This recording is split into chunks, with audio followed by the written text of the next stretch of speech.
How is Elon so productive? Have you ever deconstructed this? So actually, I've known Elon for a long time. I didn't work with him for a very long time. Just we were working on different things. But I've been working with him quite closely for the last couple of years, starting with the X acquisition, and then we've also invested in XAI and in SpaceX. And so we now work on three companies together to different degrees, and now the government stuff. Yeah, I mean, there's basically he has an operating method that he's developed that I would say is very unusual by modern standards. I'm not aware of another current CEO who operates the way that he does, and I think probably the single biggest kind of question in all of business right now is why don't more CEOs operate the way that he does? And it's a complicated question we could talk about.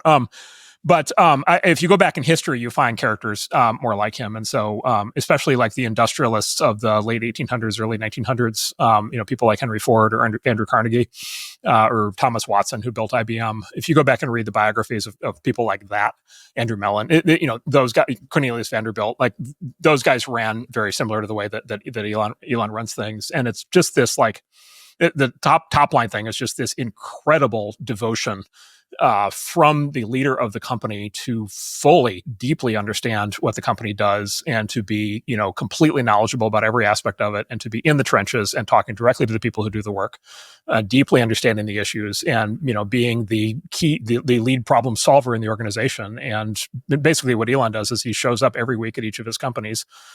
He identifies the biggest problem that the company's having that week and he fixes it. Right. And then he does that every week for 52 weeks in a row. And then each of his companies has solved the 52 biggest problems that year, like in that year. And, most other large companies are still having the planning meeting for the pre-planning meeting, for the board meeting, for the presentation, for the this, for the, with the compliance review and the legal review. And he's just like, it's this level of both like incredible intellectual capability coupled with incredible force of personality, moral authority, execution capability, focus on fundamentals.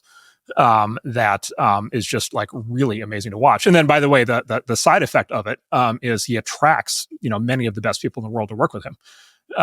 Because if you work with Elon, like the expectations are through the roof in terms of your level of performance, and he is going to know who you are, and he is going to know what you've done, and he's going to know what you've done this week, and he's going to know if you're underperforming, and he may fire you in the meeting if you're not carrying your weight. But if you are as committed to the company as he is and working hard and capable, many people who have worked for him say that they had the best experience of their lives when they were working for him. And so then there's this attraction thing, and that's why I think his companies compound the way they do is because of this, they just keep bringing. They're a black hole that sucks in the best talent. If you're the best in the world, you want to work harder than anybody else, come here. That's right. And people look at this from the outside and they're like, how can people tolerate, all the criticisms, how can they tolerate this guy and da-da-da-da-da. And inside the company, people are like, finally, I get to work for somebody who's somebody gets it. Somebody, there's a famous line. Somebody used to work in one of the other aerospace companies and went to work at SpaceX and said, he was asked what it was like. And he said, it's like being dropped into a shocking zone of competence. Right. It's exactly your point. Like everybody around me is like so absolutely competent. And look, most of us never have that experience. Most people are never in an organization where like the bar is held that high. And as a consequence, the competence level is so high and stays so high and even rises over time. And again, to his massive credit, he has been able to do that repeatedly.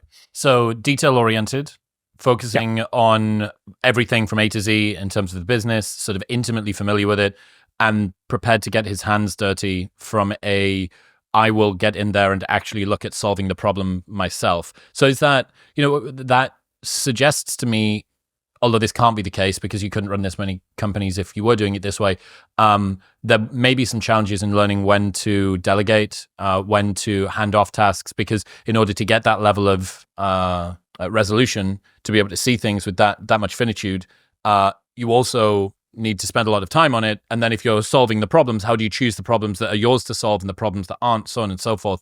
So that must be a challenge, delineating between what is my problem to solve and what is somebody else's. Yeah, so I would say most leaders, like most CEOs we work with, have exactly that problem for exactly the reasons you described. I think the Elon method is a little bit different, and I don't know if you'd agree with this, but the way I think about it is he actually delegates almost everything. Like he's not involved in most of the things that his companies are doing. He's involved in the thing that is the biggest problem right now until that thing is fixed. And then he doesn't have to be involved in it anymore. And then he can go focus on the next thing that's the biggest problem for that company right now. So like for example, in manufacturing, there's this concept of the bottleneck, right? And so in any manufacturing chain, there's always some bottleneck. There's always something that is keeping the manufacturing line from running the way that it's supposed to. And sometimes the bottleneck is at the beginning of the process. It's like we can't get enough raw material. Sometimes the bottleneck is at the end of the process. We don't have enough warehouses for the finished product, or the bottleneck might be somewhere in the middle. And if you run a manufacturing company, there's always a bottleneck. Whatever the bottleneck is holding everything up. The job number one is to remove that bottleneck and get everything flowing again. And I think he basically has universalized that concept, and he basically looks at every company like it's some sort of conceptual assembly line, sometimes a literal assembly line, making cars and rockets, and basically any given week there's a bottleneck. There's guaranteed to be the main bottleneck. There's going to be one thing that's going to be the thing that's holding people back. And so the answer to your question, the resolution of the paradox is I'm going to micromanage the solution of that. I don't need to manage everything else because everything else by definition is running better than that, right? And so I can go focus on that.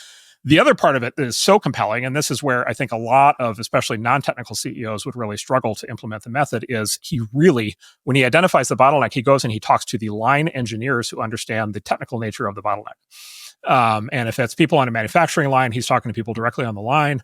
Or if that's people in a software development group, he's talking to the people actually writing the code, right? So he's not asking the VP of engineering to ask the director of engineering, to ask the manager, to ask the individual contributor to write a report for, that's to be reviewed in 3 weeks. He doesn't do that. He would throw them all out of the window. There's just no way he would do that. What he does is he goes and personally finds the engineer who actually has the knowledge about the thing. And then he sits in the room with that engineer and fixes the problem with them. Right. And again, this is why he inspires such incredible loyalty from the especially the technical people who he works with, which is they're just like, wow, if I'm up against a problem that I don't know how to solve, freaking Elon Musk is going to show up. I can call on the guy that owns the company. Freaking Elon Musk is going to show up in his Gulfstream, and he's going to sit with me overnight in front of the keyboard or in front of the manufacturing line, and he's going to help me figure this out. Wow. Right. And so it's like, how do you possibly, and this is the thing. It's like, okay, you're like a normal CEO running a normal company. Like, how can you possibly compete with that? What are the other reasons that CEOs of similar companies or comparable companies don't do that? Technical understanding, I get that you need to be able to get your hands dirty from a specificity perspective, but what else? Yeah, so so that's a lot. That is a lot of it, and that's a topic that makes people really mad because non-technical people really hate being told that they are not qualified to do something because they're not technical. But every now and then, the technical details actually do matter. So there's a whole domain there, and most managers, it's like most people in government are lawyers. Most people in business and in senior levels are MBAs. And so there's a most large companies are not run by engineers, right? They're run by trained business people, and so increasingly also lawyers. And so there is a real challenge there. And then I just think more generally, it's just the way that management is taught, and most classically in the form of something like a Harvard Business School or Stanford Business School. It's basically management as it was sort of developed and implemented, I would say, in the 1950s, 60s, 70s. It was sort of the so-called scientific school of management. And so it's basically management as a generic skill that you can apply to any industry. And you can manage a soup company, or you can manage whatever kind of company, and they're kind of all the same, and it kind of doesn't matter what they do. And there's a common set of management practices, and it has, is a lot to do. It's, process. It's, how do you structure, how do you manage the balance sheet? How do you set the review schedule for the meetings? How do you do compliance? How do you, hire, how do you manage how do you hire and motivate executives? How do you resolve interpersonal conflicts? All these general business skills. And by the way, those general business skills are, very useful in lots of contexts. It's just that training doesn't give you any of the that training gives you none of what you need to go do what Elon does.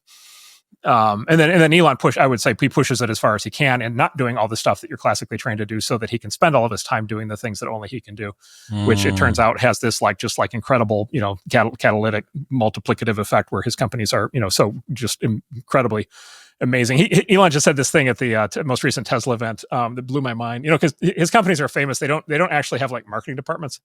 Like Tesla doesn't spend any money on sales and marketing. Like they don't sell the cars. Like every other car company in the world is like running all these ad campaigns all the time, TV commercials and the newspaper flyers and the quarterly sales events and like all this crazy stuff and promotions, all these things. Like Tesla doesn't do any of that. It's just like it's the best car, and you just like show up and buy it or not. It's up to you. You're a moron if you don't, right? Like it's a very straightforward thing. My dad went to go and test drive a Model S maybe a couple of years ago, and he's sort of an old school car guy, and he's used to the sort of banter back and forth, the forecourt, the discussion. They say, please sit down. Would you like a coffee? Would you like, what is that? And he said that he walked in and it felt like he'd gone into an Apple store, and there was some, as he called it, teenager in a hoodie that came out, and my dad started to do the whole like classic boomer parent negotiation thing, and this guy was like, the price is the price, and I don't have any fucking coffee for you. So he left feeling like this is the new world, and now he has a Range Rover. So yeah. Well, that's the thing. It's like, do you want the best car in the world or not? Right? Like that's Elon's mentality, right? And it's working very well. And then he at this event, he took it to the next level, and this broke my brain, and I'm still thinking about it. He said, if you think about it, he said the best product in the world shouldn't even need a logo. Like you shouldn't even have to have your name on the product. People can just identify it from how good it is. It's just obvious. It's just obvious. He did right. It's just obvious. Everybody knows because it's the best product in the world. Everybody has it. Everybody uses it. And like, of course, you don't need to put the name on it. Everybody knows, right? And so and for a minute, I was like, all right, is this like a Zen, thing that I think about? and then I was like, no, he's actually, as usual with Elon, it's like, no, he's actually serious. The best product in the world would not need your name on it. Yeah. And so anyway, so it's just this like completely different it's just this completely different method, and then on top of that, to have the guy who's on top of his game, to as you said, to kind of be working on the government challenge, and then to be to have the new for whatever people think of the new president, pros and cons, like to have him fully signed up, embracing Elon and encouraging him to do this is a really, I mean, this has not. You have to go back, like literally the last time something like this happened in the United States government was literally like 1933. This is the closest analogy to what at least has started to happen is literally what happened under FDR, which is just like a fundamental reinvention of how government works, and like this massive influx of talent from the private sector that is able to just like do things that are unimagined. And so it's a once in an 80 years thing. I'm doing everything I can to help, and I hope it goes pouring some kerosene onto the fire as you are.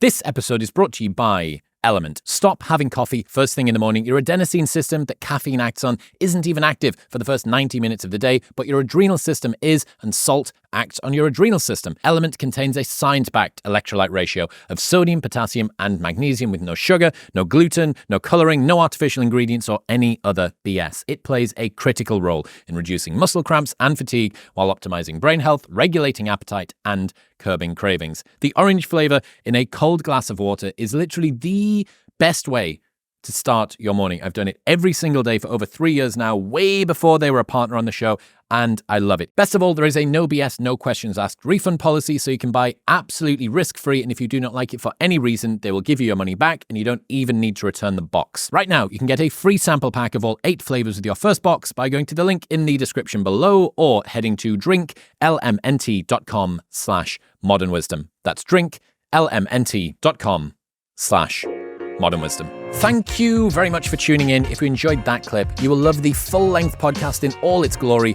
which is available right here. Go on. Press it.